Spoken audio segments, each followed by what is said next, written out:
The Rock and Roll Hall of Fame just wrapped up its 40th annual induction ceremony, and you know what that means.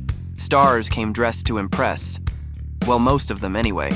So, let's break down who rocked the fashion game and who might have hit a few off notes. Let's start with Cyndi Lauper, because how could we not? She shimmered from head to toe, from that icy platinum hair to her studded jacket. Pure rock star energy. Beside her, Brandi Carlile went for a more laid-back vibe. Converse, loose, styling, and a whole lot of casual charm.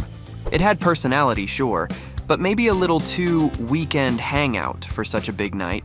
Speaking of Cyndi, she was inducted by none other than Chappelle Roan, who delivered a look straight out of Cyndi's True Colors era. Chains, a newspaper print skirt, a towering headpiece. It was bold, theatrical, and completely unforgettable. And knowing that Chappelle once sang True Colors at a childhood audition, that makes it such a full circle moment. Then came Taylor Momsen, who definitely understood the assignment, and maybe took it a little too far. She showed up in a sheer black lace gown that left very little to the imagination. Bold? Absolutely. Subtle? Not so much. But later she changed into a sleek black slip dress for her performance. Still edgy, but much more in tune with the moment. It let her focus on the music instead of the fabric situation. As if that wasn't enough of a moment, Taylor also had quite the reunion. Jim Carrey joined her on the carpet, 25 years after How the Grinch Stole Christmas. He rocked a relaxed, slightly rumpled pinstripe look, while Taylor paired her rocker edge with a leather jacket and fishnets. Casual, playful, and surprisingly sweet. A heartwarming reunion straight out of Whoville.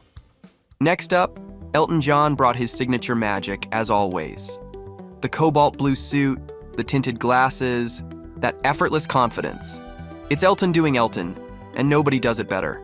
Avril Lavigne followed with full pop-punk nostalgia. She's clearly staying true to herself, the same fearless rebel we've always known. Meanwhile, Jennifer Hudson kept it fierce with a head-to-toe leather look, corset detail, boots, and all the confidence in the world. It was powerful, just like her voice. Then Doja Cat turned up the drama even more.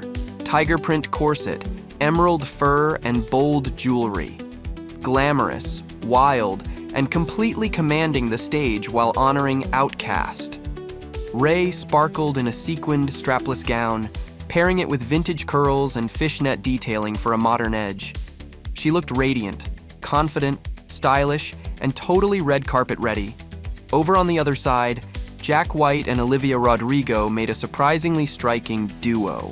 Jack in red and black, Olivia in shimmering ruby. Their contrast just worked. Plus, seeing Olivia later join Feist on stage for We're Going to Be Friends tied it all together perfectly. Keeping the rock energy going, the Killers hit the carpet in all black everything, sharp, cohesive, and effortlessly cool. Brandon Flowers added a bit of extra flair with his embroidered jacket, because let's be honest, he never misses a chance to stand out. In contrast, 21 Pilots' Josh Dunn and Tyler Joseph ditched the rules entirely, rocking red leather pants, oversized hoodies, and total nonchalance. And then came a heartfelt moment. Chris Cornell's children, Christopher and Tony. Christopher went for a casual look, maybe a little too casual for the occasion, while Tony's romantic, soft dress gave ethereal vibes, sweet, if a bit close to nightwear chic. Following that, Janelle Monáe took the spotlight with a show-stopping look. Bright, theatrical, and totally unforgettable. You just can't miss her energy. And finally, Nancy Wilson opted for simplicity with an all-black ensemble. Unfortunately, the shredded textures didn't quite hit the high note. The look came off a bit boring compared to the night's more daring styles.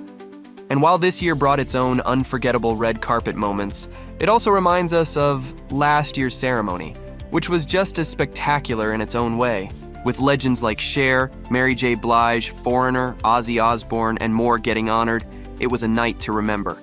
Rock and roll it's so inclusive.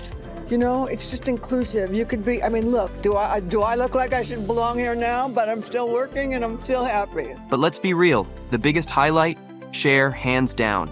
Dua Lipa started off the show with Cher's anthem, Believe, dressed in a sleek black leather outfit.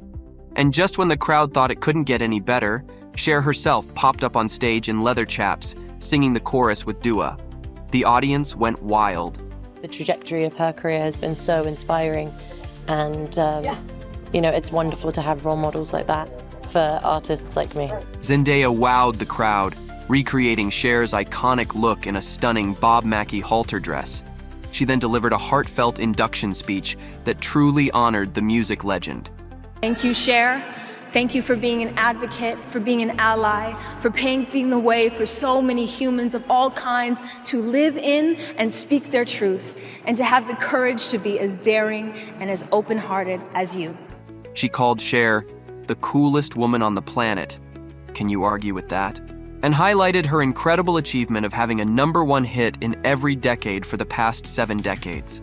That's some serious staying power. I am beyond honored to welcome Cher, the coolest woman on the planet, into the Rock and Roll Hall of Fame. Then Cher took the stage to accept her award. And of course, she had us all laughing right from the start. All right, so it was easier getting divorced from 2 men than it was to get into the the Rock and Roll Hall of Fame, you know?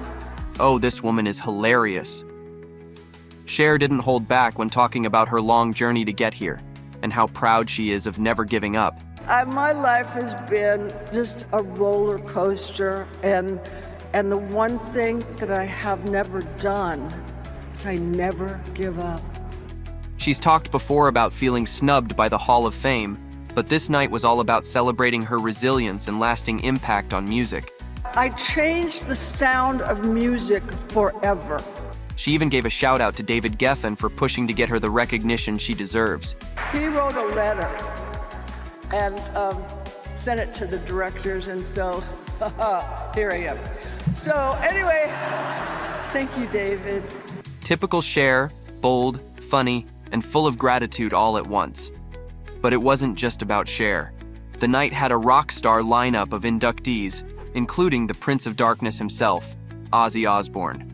This was a massive moment for Ozzy, who performed Crazy Train and looked genuinely moved while accepting his induction. I'm also one of my wife Sharon saved my life, and my grandbabies, and I love them all. So he's been rocking for decades, and it was awesome to see him get his well-deserved spot in the Hall of Fame. Whether you're a fan of his solo work or his Black Sabbath days, you gotta admit that Ozzy is a rock icon who's inspired generations of musicians. my fans have been so loyal to me over the years, I cannot thank them enough. And then there was Dionne Warwick's induction, a sweet and emotional moment. Teyana Taylor, who's going to play Warwick in an upcoming biopic, honored the legendary singer, and later Jennifer Hudson joined Dionne for a beautiful duet of Walk On By. That one gave everyone chills. I think it's wonderful that my art has been recognized finally, and they think I'm worthy of it. And you say finally. Well, after 62 years, I think it's about time. The night had its share of cool collaborations too. Demi Lovato, Kelly Clarkson, and Sammy Hagar teamed up to honor Foreigner with a rock-filled set that got the crowd on their feet. If you'd have asked us back in the late 70s when the band was formed, if we'd been still relevant today, I don't think any of us would have believed it. Finally, Dave Matthews Band closed out the night with a high-energy performance. Julia Roberts, who happens to be a huge fan, inducted them with a funny story about Googling the wrong Dave Matthews. Oops. Don't Google him. Don't, really. I did it, and I was immediately filled with regret. The band wrapped up the evening with an awesome tribute to the Talking Heads, performing Burning Down the House and bringing the ceremony to a rockin' end.